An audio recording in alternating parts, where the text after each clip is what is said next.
And when it comes back down to that, like I said in the last video, when it comes down to my business, I'm not gonna be as busy as how I used to be. I'm not gonna have to go out there and do every service call. Cause some people they call you with a problem, knowing that another company done came out there and told them that they were gonna condemn their unit and shut it down completely. And they want you to come out there and go behind them.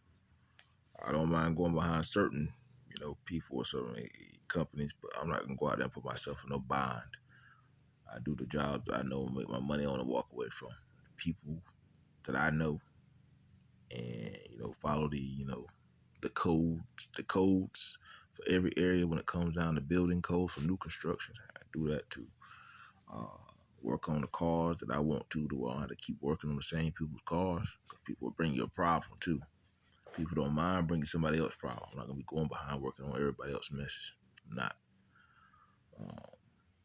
And if I decide to get back out there, and I don't know, I'm just not gonna put a whole lot of stress on me because I'm not gonna take the time away. I'm not gonna do anything that's gonna take the time away from me being there for when my son calls me. And if anyone feels like there's a problem there, or certain things can be done differently, then people need they need to find a way to reimburse me for all my time and all my money I done invested. That's all I'm saying. That's all I'm saying. Yeah. Other than that, man, I don't. My time is valuable,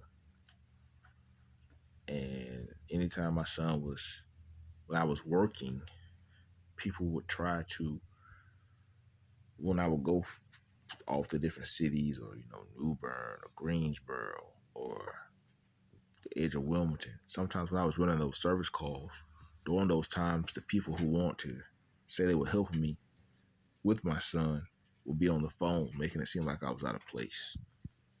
So that's why I make it a point now to make sure that I'm always in place, so people don't have the opportunity to play that game on me anymore.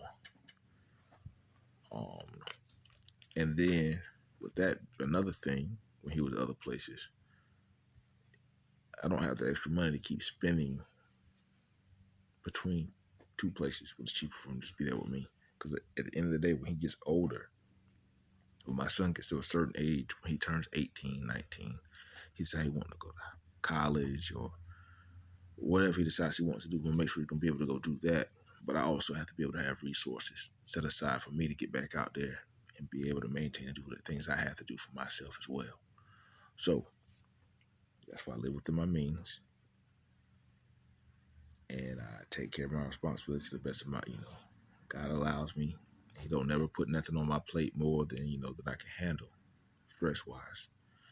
So I'm happy, and I don't go trying to be, greedy with any of the jobs I go out there and do, even though I know I can have like a full buffet in front of me, but there's no need to be greedy. There's enough room in everything I do for everybody to go out there and eat during air conditioning heat, whether it's working on cars, where it's always something for somebody to go out there and make the same type of money I make. I'll never be able to get it all, never trying to. I'm just trying to take care of my responsibility, make sure my presence is known, take care of my son, and stay out the way. I've already spent way too much of my own personal money. And when people realized, and my family they realized that I had that type of money saved up, they figured out a way to swindle it out of me, start stealing from me. And that's the part that hurts the most. It really does. But other than that, God, he sits high. He sees, sits high, but he sees low. So he knows my problems. He knows my struggles. And he's going to work everything out. Y'all be blessed, be encouraged. Get into that word. If it's your spirit, man, feed your natural. Y'all be blessed, be encouraged.